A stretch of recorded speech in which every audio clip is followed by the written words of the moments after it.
This is How to Cut It in the Hairdressing Industry podcast with Dom Lehane, episode number 2. Welcome to How to Cut It in the Hairdressing Industry podcast. The show that gives you the insights, inspirations, and information to take your hairdressing and barbering careers to the next level. And here's your host, Dom Lehane.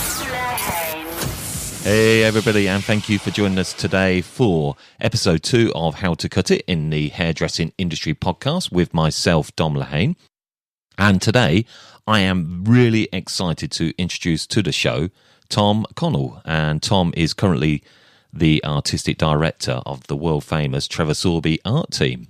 So Tom first came onto our radar when he started to upload some of his work onto the Hair Club Live members gallery. And then he came to perform at Hair Club Live's open chair night. And we were really blown away by his whole inspirational looks that he was sharing and his approach to hairdressing. I think the work that he's producing and the work that's coming out of the art team from Trevor Sorbie is so innovative. And because of that, I really felt that being our first interview show, that Tom would be the perfect person to invite along to it. So we reached out, and Tom was really happy to come along today to have a talk, and not only about being an artistic director at Trevor Sorbie, but also his story from where he started at his parents' salon in Manchester, and his rise then from going on down to London. And he talks really openly about that. So I think this is a great show where you'll get to hear on, what it takes to move to a new city, and particularly London, and the process that's involved in going from being getting a job as a stylist to start with, that whole trade test. And he talks about the vardering and the amount of models that he had to do. And we progress through into, his rise into the artistic team, and then finally to now become the art director. This is a great show. So if you're really interested in maybe setting up an art team at your salon, or possibly on finding out more on what it takes to become an art director or a member of the art team, this is perfect for you. So Tom really gives some great insights. But further into the show as well today, we also talk on his idea where he speaks about maybe we need to make our industry more open to critique. And it's an idea that I really thought was really interesting, and something that we'll be looking at further on down the road. So this is it. Please welcome along to the show. He's a fantastic bloke, really down to earth, great to listen to. I think you're going to enjoy this very first interview of our new show. So please welcome Tom Connell. Hi Tom, how you doing? I'm good, Dom. How are you? Yeah, really, really good. So excited. I mean, this is, as I say, our very first podcast that we're bringing in the series. And obviously you came to our attention quite some time back with the Hair Club Live doing the open chair night. Is that right? Yeah. I've done a couple of those now, and they're a good night. It's an interesting format. I think it livens it up a little bit rather than that kind of traditional theatre style seating. So yeah, I always enjoy doing that. No, it was excellent. I mean, your work, and I think we had some of your other guys when we done our very first launch, which was in 2014. I think there was Tom Connell, Tom Arnott came along and they got involved, and then yourself came on board, and also some of the work that you've been sharing on Hair Club Live. I mean, really, the work that you guys are doing at Trevor Sorbie at the moment is just incredible. I think, some of the collections that you're doing. Yeah, thanks a lot. We're trying to move in a slightly different direction. We wanted to move away from the kind of traditional hairdressing photography of ours, as in everything has to be photographed the same way in the same manner because it's a collection. And one of the things we spoke about last year was that's kind of a man-made thing. 8 to 10 pictures all photographed in the same light, in the same style, all in colour. So what we moved a little bit in this direction last year, and we're going to push it this coming year with our next collection of thinking everything about each thing as an individual idea, and what is the best way to photograph that individual idea. Wow, that's so cool. I mean, obviously you're now the artistic director at Trevor Sorbie. I mean, just so our audience could get an idea a little bit more about you, Tom, I mean, can you give us a bit of back history to yourself? Yeah. I mean, I've always been in hairdressing since I was a little kid. I mean, my mum and dad are both hairdressers. Oh, wow. Ditto. Oh, are they? All right. Yes. So you know what it's like then. You get indoctrinated very young into it, don't you? Yeah, absolutely. No, you get brought up around it. Yeah, so I was running around the salon when I was kind of 3 years old. And yeah, I mean, my dad, he's very, very passionate hairdresser. And, I think I always say, like, what most dads were like telling their sons about Pele and Maradona. My dad was telling me about Trevor Sorbie and Roger Thompson and people like that. So, oh, fantastic. Brilliant. Yeah, I was brainwashed very young, Tom. Yeah, brilliant. Yeah, no, I was the same. I say my mum was, she had a salon, and yeah, I was brought up around it all the time. The smell of hairspray and the chatter of salon life, yeah, was kind of the norm. So did they have a salon themselves? Yes, yeah, they did. Yeah. So after kind of on a Saturdays and things, I'd started to go into my dad's salon very, very early on, like, because he was kind of saying, if you want pocket money, you need to come and work in the salon. And I enjoyed it, but I didn't think necessarily it was something I was going to do for a job. And it was only maybe late high school, 15, 16, I started to come in and do the training evenings after school. Yeah, that's mad. Yeah. That's kind of how I got clicked into it, really. I mean, I've got to say, everything you're saying is so similar to myself. I sort of in my introduction show, you'll hear me. Yeah, I wasn't really going through life thinking I want to be a hairdresser. It was something that was later on that kind of came on my radar. So that sounds quite similar to you. Yeah, definitely.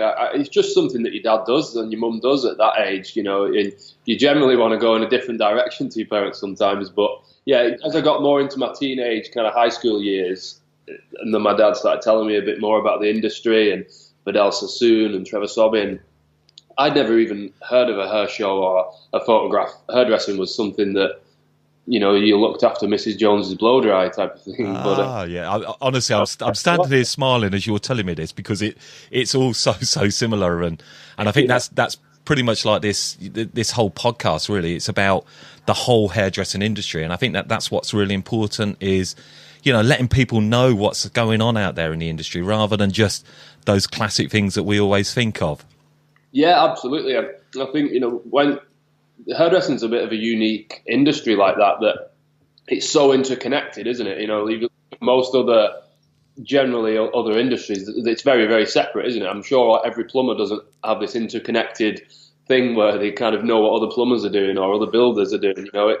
We're quite unique in that sense. I think so. I bet we'll get a plumber coming back to us now saying, "Oh no, we're all interconnected as well." Yeah. So I wouldn't be surprised. So when you left school, did you start in your mum and dad's salon? Yes. Yeah, I did. I started straight after school, and I was plugging away doing it, but I was still unsure, whether it was going to be for me. Then I saw an advertisement in the back of the Hairdressers Journal for Andrew Collins. Okay. Yeah, they were opening a salon in Selfridges in the Trafford Centre. I went for that, and my dad said, if you want to really go for it and really kind of find out if it's for you, you would need to get out of working for him and push yourself out and work for a company that has an artistic team and that gets out and does things. And Andrew Collins at that time in the North were probably the biggest people at doing that. Yeah, sure. So where was this Andrew Collins salon?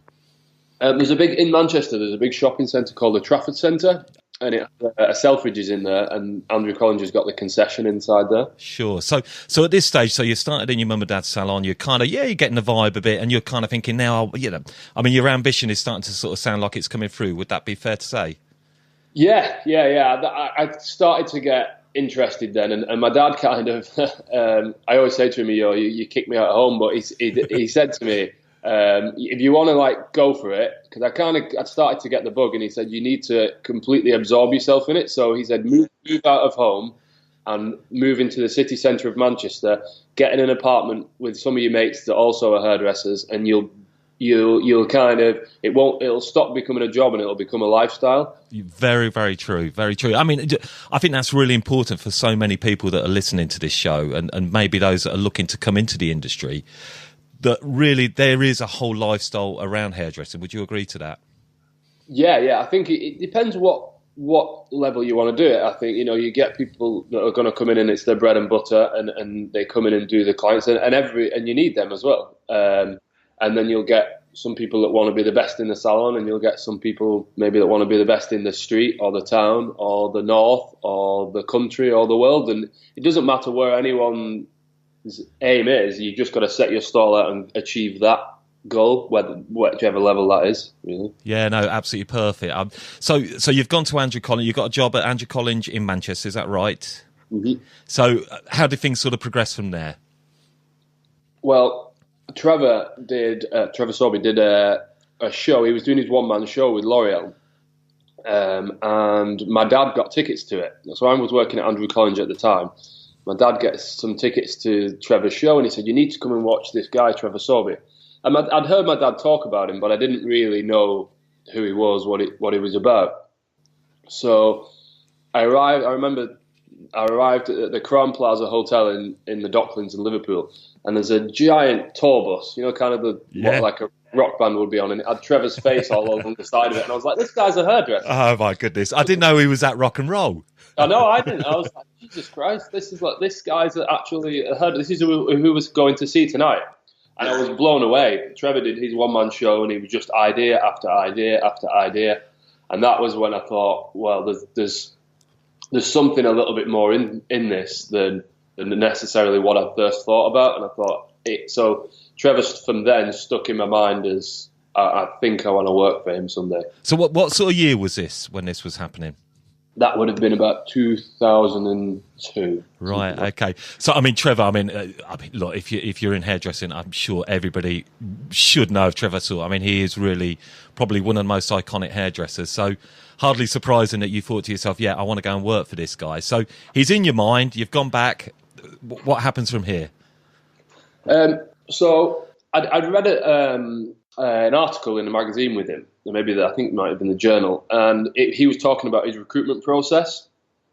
So he talked about how you have to come and do a trade test, and then if you pass the trade test, then you have to train with us for 4 to 6 weeks, doing 4 models a day, while you get kind of broken down and rebuilt in the kind of traditional vardering process. With a final test of 11 models marked by Trevor at the end of that 6 weeks, and only after that then you can go on and be a stylist. So I felt like I needed to get good enough to pass that. That was my aim for a year or so. I need to improve enough so that I can then go on and get through this process. And when I was good enough, Sure. I mean, how did you find? I mean, was that quite a nervy process to go through, Tom? Yes, yeah, it was hard. Well, just to get into the door, really. I remember I printed my CV off and a cover letter, and I posted it every Monday for 10 weeks, every Monday morning, just to keep just peppering them. And eventually they got in touch and said, "Are you the guy that keeps sending your CV? Stop sending your CV and come in for a chat." Ah, brilliant. So yeah, and it's a tough 4 to 6 weeks. I mean, you get to the points in that where you think, how have I ever been a hairdresser? Because everything that you do is being broken down and kind of rebuilt, and the attention to detail and just polishing everything off just made it. It was the making of me, really, I think. Oh, definitely. I mean, that really, I think for any salon owner or hairdressers, when you listen, to that structure and what you've got to go through to work in, let's be honest, I think it's probably one of the most recognised name salons in the world, and that process, and I think that's so important for so many salons, but probably a lot of don't have that pick of so many stylists to choose from. I guess going to Trevor Sorbie, is there quite a big do you get a lot of people coming forward that want to work at the salon? Yeah. We get a lot of trade tests, and I'd say maybe we take 20% of those get through. Right. Okay. Because we don't want to, not just for us, but we don't want to waste anyone's time. Because obviously, if you say to someone, "Yeah, come and do this month-long process," then they've got to leave their job. They've got to go through all that. You don't want to be then at the end of it and say, "Sorry, you didn't pass your final test. You don't have a job."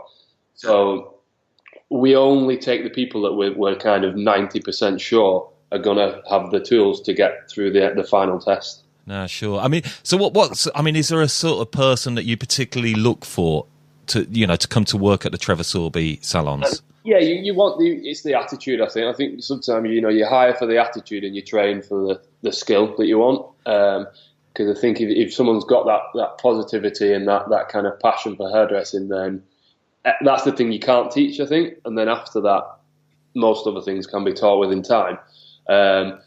Yeah, we're just looking for somebody that loves it, and part of the reason for this barbering process is obviously that to improve people's cutting and colouring skills, but it's to see how committed they are. Because it's so tough, you have to go and find all your models yourself. So you need over 100 models that you've just got to go on the street. So after work, before work, lunch times, it really takes you to the edge of what you want. It makes you realise whether you really want to do it or not. So if you're willing to get through that, then you are very committed. So that's half of it as well, to see how much somebody wants it. So, so you've gone through this whole process. So I take it you've moved down to London at this sort of point when you left the Andrew Collins salon. Is that right? Yeah. I moved to the Covent Garden salon. Okay, the Covent Garden. And where's that one? That particular salon in Covent Garden? On the bottom of Floral Street. Sure. Okay, we know that. So, how did you find sort of coming down from Manchester? You moved down to London. How was that process?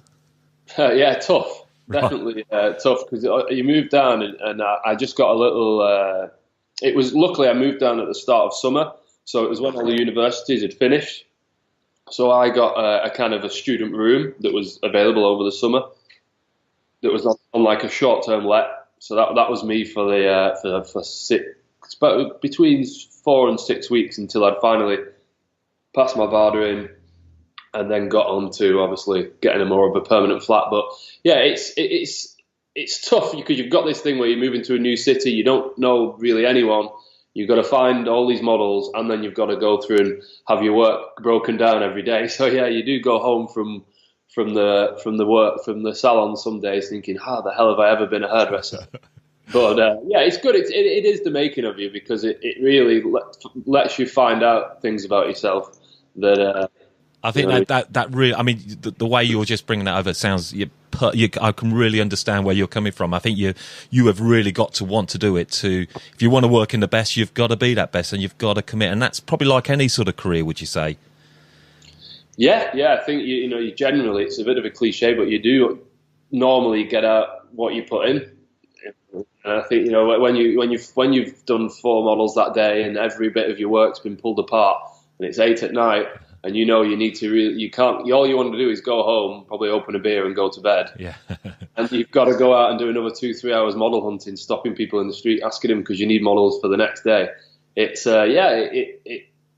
you do find out whether you want it or you don't. But so if you're there's some hairdressers listening, they're thinking to themselves, yeah, I'd love to go to London. I mean, is this something you think, yeah, I should do, or could they do it back in their own city? This whole vibe that you get in London? Yeah, I think you can do it in any city. Kind of if you kind of celebrate your surroundings and make kind of a little clique around yourself, and find find the young photographers in that area, the young stylists, the young makeup artists, and kind of get a bit of a kind of creative community going. You can do it anywhere. The main reason for me was, one, I wanted to work for Trevor, and his main salon was in London, and 2, I was living with my mates, as I said earlier, in Manchester, and probably doing a bit too much partying. And I thought, if I stay in Manchester and try and do this VADAing process and work at Trevor Sorbie in the Manchester salon, which they just opened, I'm probably not going to be focused enough. Yeah. Because I knew I had to do this VADAing process. So if I did that in Manchester, living with 2-3 mates in the flat, probably not going to be putting the same amount of effort in as if doing it kind of monk style in London. Definitely. It's one thing us hairdressers can do. We can party well when we want. Well, that's it. Yeah. So I felt like I needed to get away. My dad said to me, because I was considering doing it in Manchester, and he said it's a terrible idea. And I remember he said, what's going to happen to you if you don't move away and get away from going out all the time? People are going to stop saying to you, you're going to be good, and start saying you could have been good. Yeah, he said, that's really cool. Before that happens to you. That's brilliant. I mean, it sounds like to me that your dad's a real, a role model for you. Yeah. In hairdressing, he was kind of, how can I say? Yeah, he loves it. He's the most passionate hairdresser I've ever met, probably. I mean, he's in his 60s at the moment, and he's still. Every time I go back up home, that's all we talk about. Just what's going on. Big shout out to Mr. Connell Senior.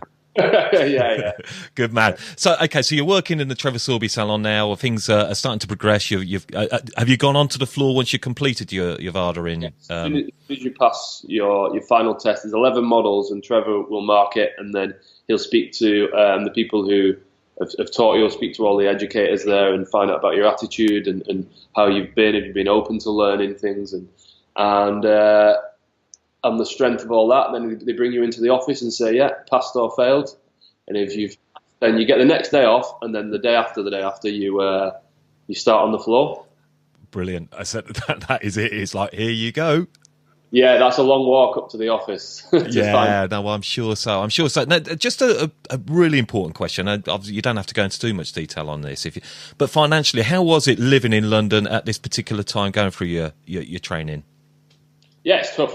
That is definitely another thing. You want to the little money you've saved up before goes pretty quick in London, as you know.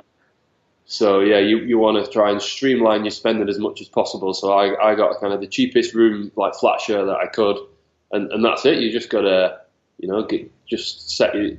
Luckily, when you're doing something like that, you're generally not doing it for the money straight away. You're doing it because you want to improve and you want the opportunities that comes with it. So, but yeah, it is a struggle with money when you first start off, but I suppose that's the same for most industries at the moment, isn't it? Everyone. Very much. I think that's so well said. I think today's times, I think so many of us just want, we just seem fame or we see loads of money, but I think to become really disciplined in whatever area that you're in, you have to really work at it, and you've got to look at the bigger picture later on. Yeah, you've got to. I always think you should do whatever you do, whether it is going back to plumbing or anything. Do what you do for the love of doing it, not for what it can get you. I think Trevor always says that if you get out of bed for £1 note, that's all you'll ever earn. And I think it's a very good point, isn't it? Yeah, no, that's really, really true. And so after the work, the rest will come, I think. Oh, definitely, all that discipline and time. So you're now working. You're in Trevor Sorbie. You're a stylist. I'm taking. Is that your kind of title? You're a young stylist. I mean, what yeah. You go on the floor as a stylist level, and then you can kind of. It's up to you then to keep your clientele, build your clientele, and work through the ranks. But I always had my eye on the creative side of it. Angelo Seminaro was still there then. Working with him a lot, and he was fantastic. Just really kind of, if you can see a bit of passion and a bit of eagerness in you, it really takes you under his wing. So yeah, he helped me a lot when I first started, just as far as kind of motivation and yeah, just an inspirational guy to work with every day. Yeah, and that's so important. I think when you're working in great salons, right the way up with the educator, I think they're always happy to share their ideas and their creativity, artistry. Yeah. And just when you're in the salon as well, you think it pushes you on because, if you're sitting in a chair and cutting your client and Angelo Seminaro is cutting his client next to you better do a good cut. You know what I mean? It's you don't want to be because he's the type of guy that'll come over and tell you if you're not, which is brilliant. So yeah, I always, even though I was kind of building up my clientele, I had my eye on the art team, and that's what I came for really. So that's what I had my eye on to eventually try and work towards. Yeah, well, that leads me perfectly, really, because I was going to say, was your sort of ambition where you wanted to go sort of within the industry? So you kind of got your eye on the sort of art team, that creative point. I mean, what is it about that art team, that creativity, that really sort of stood out for you? You was thinking, yeah, that's where I want to head. The fact that the ideas were very individual. And I think because Trevor's worked at various places, Sassoon's, Tony and Guy, John Frieda, he's done his session work. He's very much, he'll use whatever tool, whatever technique he needs to use to create whatever ideas in his head. There isn't, it isn't that, oh, we only do this type of work, or we only do this type of work. So that's the main reason I was drawn to working for Trevor Sorbie and wanting to get on the art team. I felt like every collection they did was different, if you know what I mean. It was like there was no. The only way I could spot a Trevor Sorbie collection just because it seemed different to everything else. normally I can spot a collection because it's the same as what someone normally does, if that makes sense. Yeah, no, it makes absolute sense. And you can always see that through the work. It just looks so different all the time. So, you've got in, you're thinking to yourself, I want to become part of the art team. What was the next steps towards that? I'm pestering them a lot. Pestering it works brilliantly. Yeah, I just was knocking on the door really and just saying I'll be available for anything. So whether it was a case of, well, I'll go and get the sandwiches for a shoot, or I'll wash your model's hair, or I'll go and get someone a pack of cigarettes, or whatever it is, and luckily the type of people that kind of running the team then, they saw that and kind of took me under the wing a little bit and just brought me on and yeah, I was there to be used whichever way I needed to do, but you just wanted to be in the room, really. You wanted to. I'd seen all these collections, and I'd been at the Hair Awards when I'd watched them win Art Team of the Year, and yeah, I got the chance to work with them, so I was going to do whatever I needed to do to get that, really. That's how, again, that always, people that are really successful to me, what I see as successful are people that are always, but they're willing to start really at any point that they can to get in and get the experience, at whatever level that is. Yeah, you've got to be obsessed. I think that's the thing, talent, some people think it exists, some people don't, but talent, whether it does or not exist, will only get you so far. You need to be obsessed. And if you let it just completely absorb your life, people always say, a lot of people will tell you, like, everything in moderation, you got to find balance, but I'm not necessarily believing that. I think if you look at anyone that's gone on and achieved like great things in any industry, there'll have been a certain time in their life where they were obsessed. Sure. And that obsession, I guess, has it become more and more? Yeah.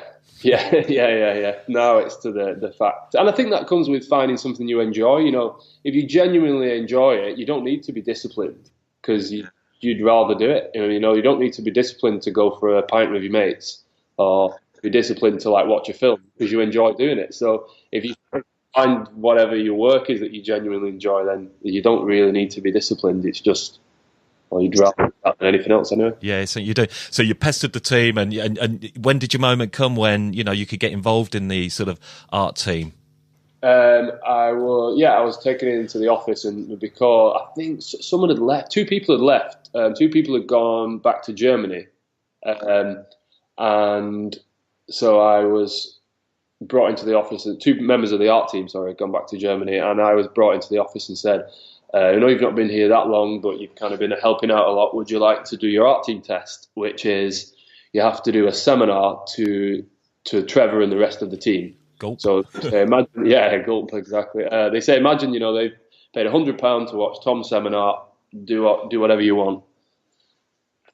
So that was, and there was another guy, Ryan Forsyth, who's the head of education for Covent Garden, and he got offered the same thing as well. So me and him did our test together on the same night. Right. Wow. So how did that go? I was rubbish.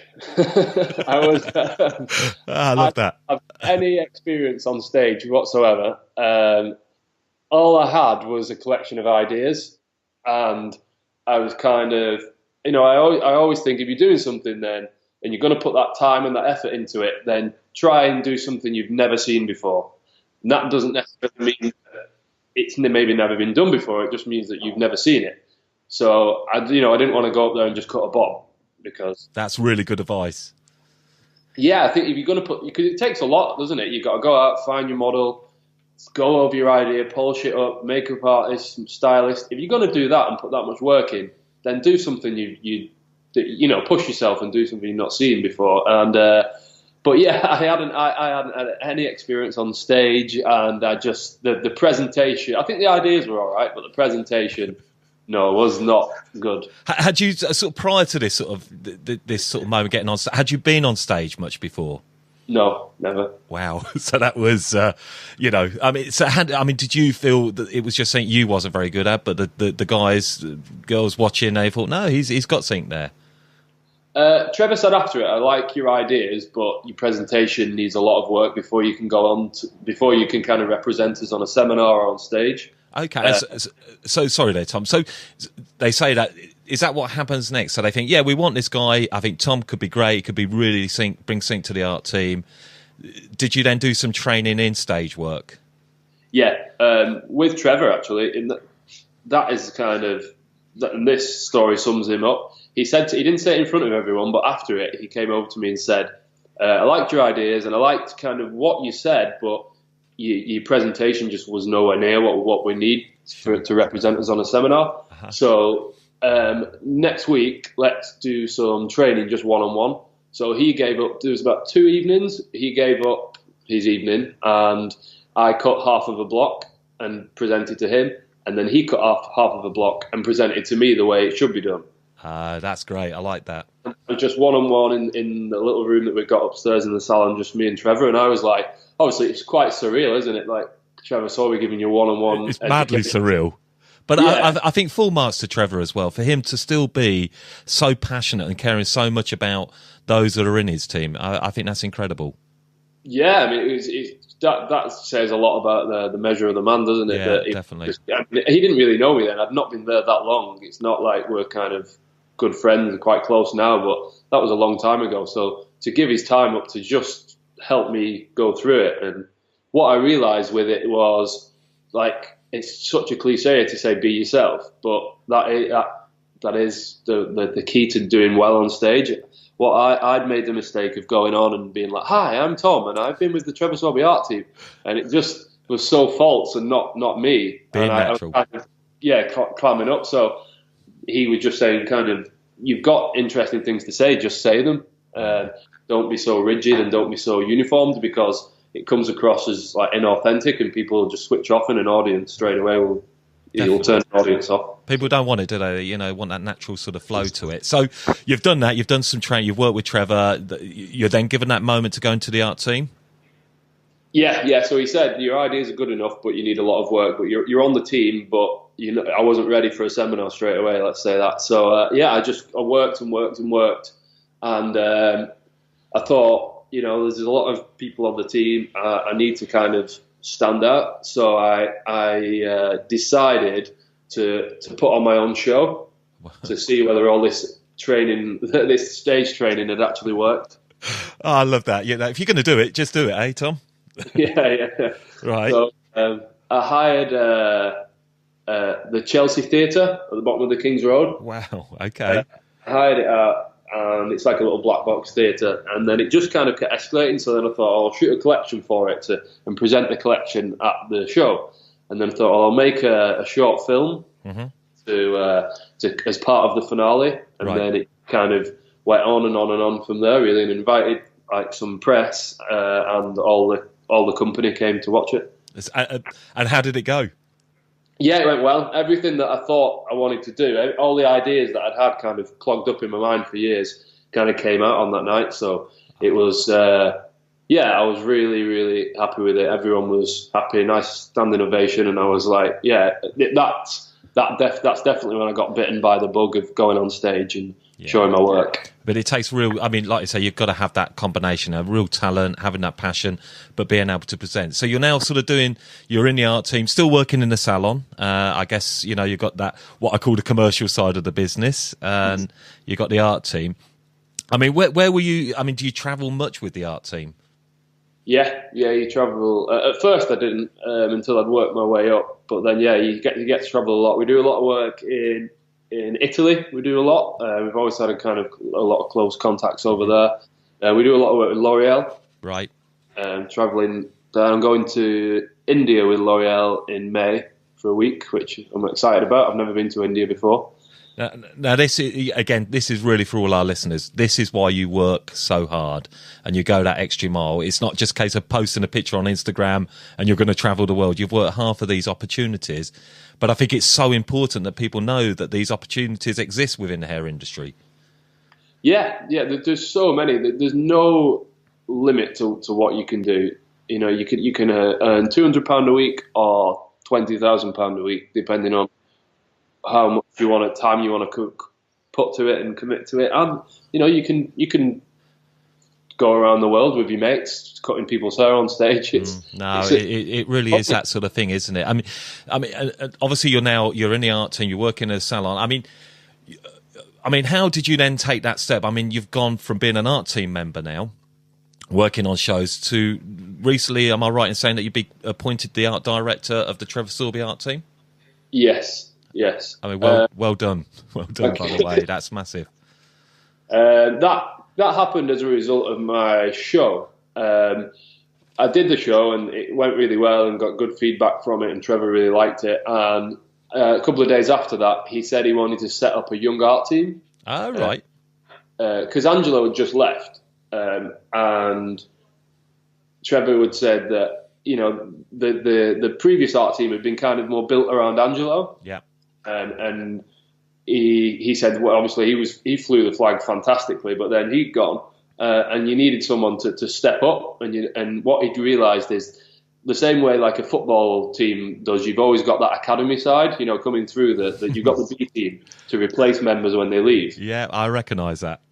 Yeah, so he wanted to set up a young team. So because of the show going really well, he said, would you like to head up the young art team that we're going to develop? So that's how I got my kind of foot in the door of first kind of looking after a team. So we set up a young art team 2, and for about 18 months, I was kind of moulding that team, bringing them through, getting them on shoots, doing stage work training with them, and then working with like young photographers and just not even putting the shoots out there, but just shooting them and getting them experience. And then obviously arranging things for them to support the art team and taking them to galleries and exhibitions, just kind of really feeding them and giving them all so that the main thing was that they weren't in the same position I was in when I did my art team test. Yeah. I mean, I just, you know, I feel excited actually listening to it, because it's this whole culture of, you know, the industry and this creativity and getting young people involved on stage, and that keeps their vibe and it helps them nurture them up and them growing. And I guess these are the next people that are coming through for you guys at Trevor Sorbie. Yeah, well, we set it out originally because we wanted to make sure that if somebody was going for their art team test, unlike myself, they were actually ready and they'd got experience on shoots, they'd got experience on seminars. So, and this is what this young team was for. So that was the main reason for setting it up. So as they were ready for the art team, they could hit the ground running and really contribute. There's been another unexpected added bonus where, because they've done so well, the young team, it's kind of give the art team a kick as well, because all the art teams are looking over the shoulder thinking, Jesus, there's these young guys that are coming through. Brilliant. I mean, when you refer to it a bit like the academy at a football team, I mean, I do like my football as well, so that's why I do get that. But it is like that football team, isn't it? They're seeing these new, you know, kids coming through the ranks, and they're thinking, hang on, we've got to be on our game.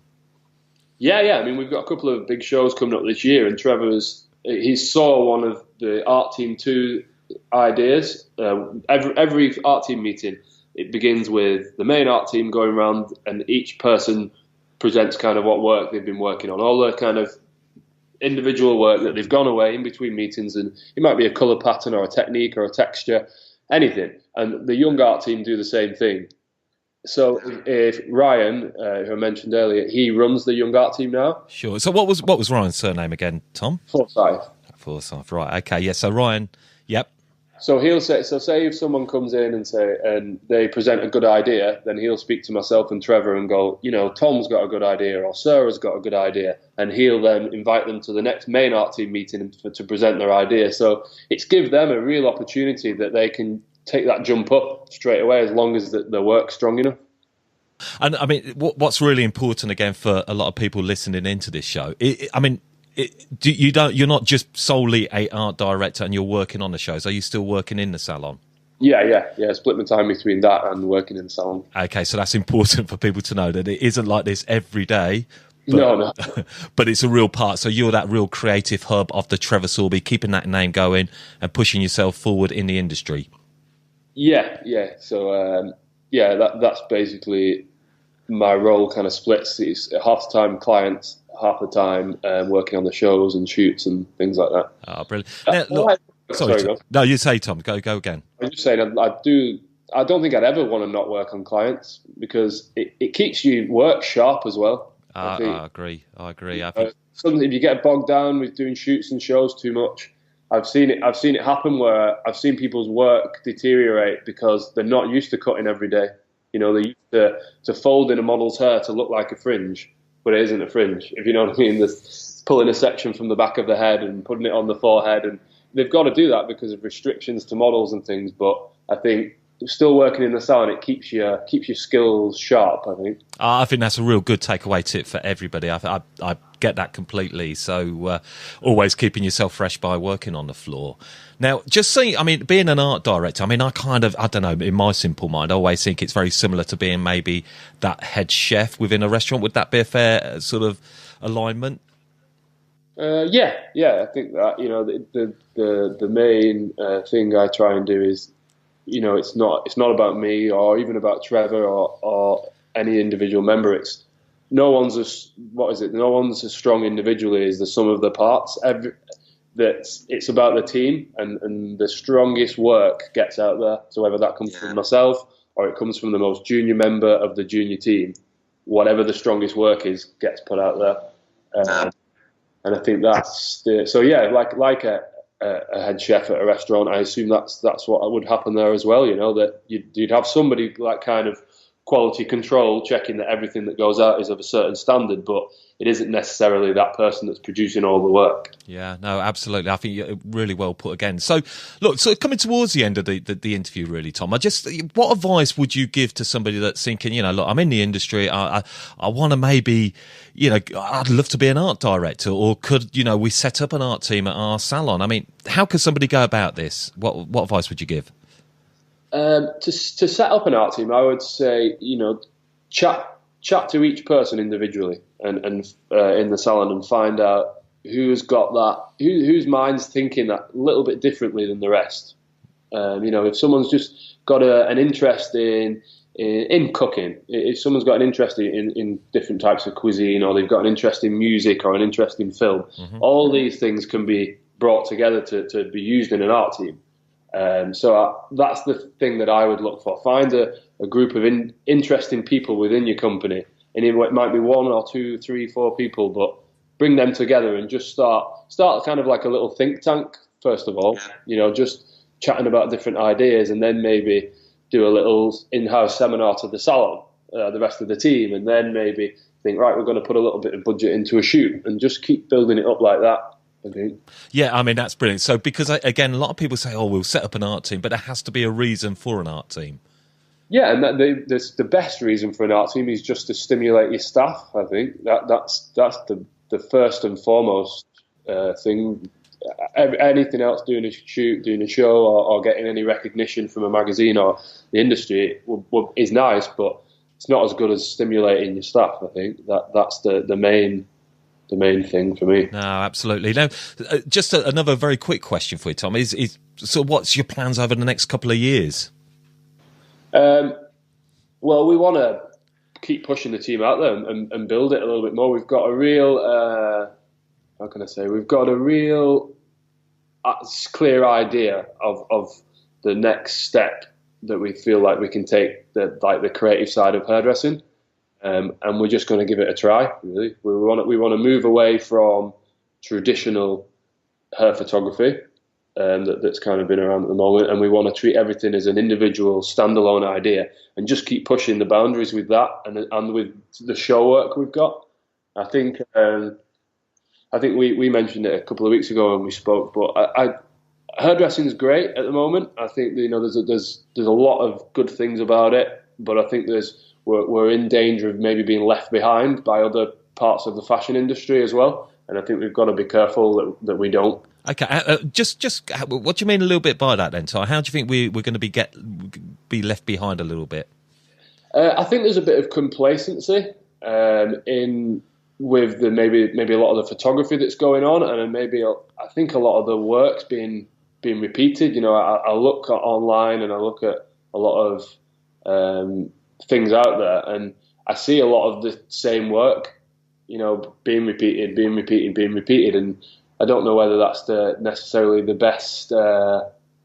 best recipe for pushing the boundaries and progress.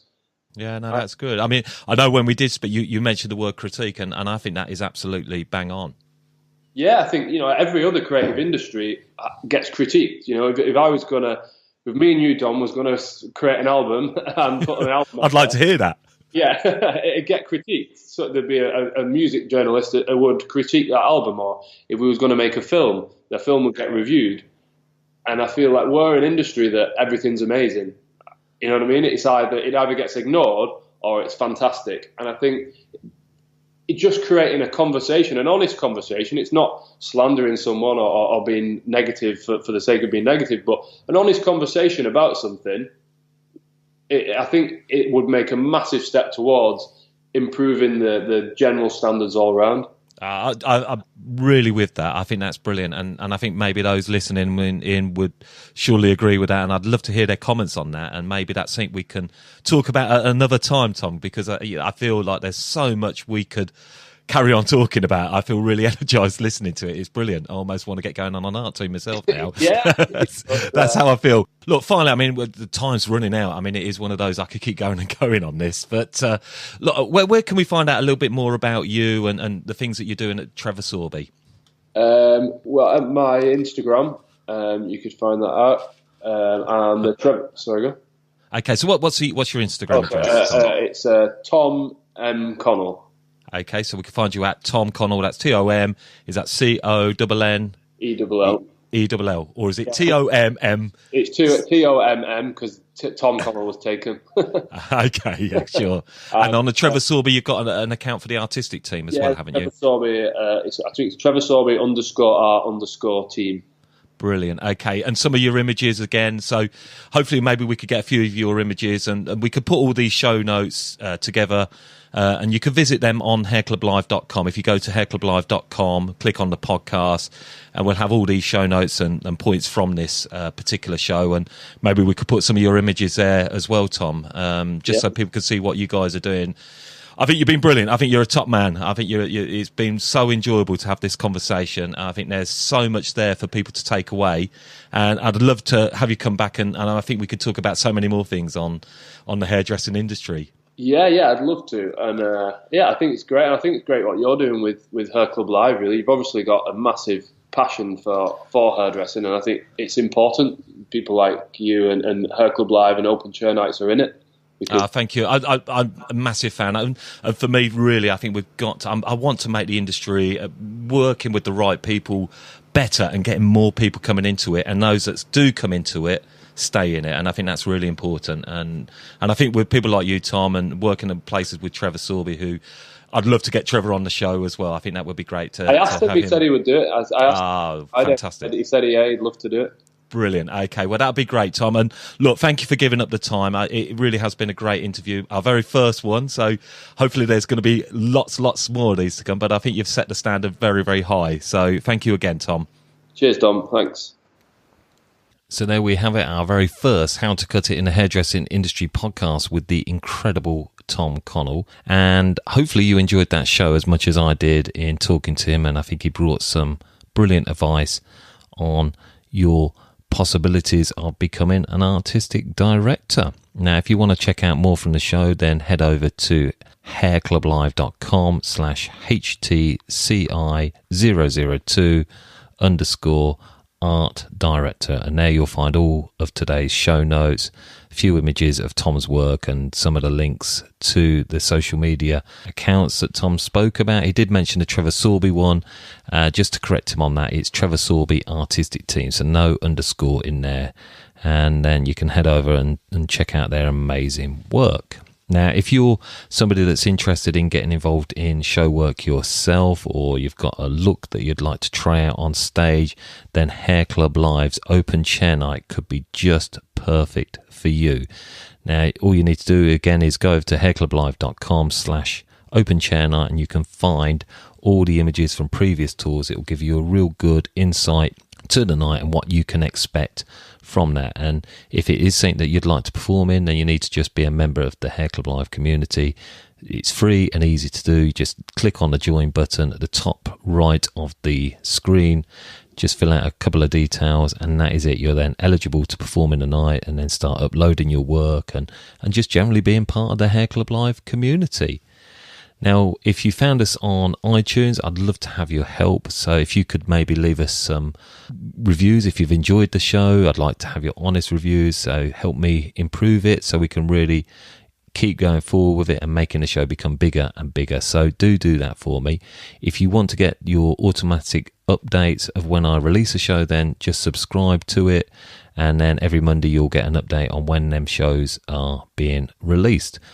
Which leads me perfectly to next Monday's guest. I'm delighted to say that I'm going to be coming live from the Urban Retreat at Harrods in London, where we're going to be interviewing the creative director of Urban Retreat and the celebrity hairstylist, that is Andrew Barton. And I'm really excited on this. We're going to be chatting to Andrew on his journey in the hairdressing industry, talking more on how he won the British Hairdressing Awards and his time behind the camera and working on his own product range. So we're going to get a whole load of information there for you guys. And I'm sure it's going to be something that you're really, really going to enjoy. And if you've got any questions, anything that you'd like me to answer for you, then do get in touch with myself. It's dom@howtocutitinhairdressing.com, or you can find me on Twitter, which is @DominicLeeHain. So once more, I'd like to say thank you so much for joining us for this very, very first interview show. I'm delighted that we've got there. I'm really looking forward to going forward and all the things that we're going to be bringing you. So once again, thank you, and I look forward to talking next week. Goodbye for now. How to Cut It in the Hairdressing Industry Podcast. Taking your hairdressing and barbering careers to the next level.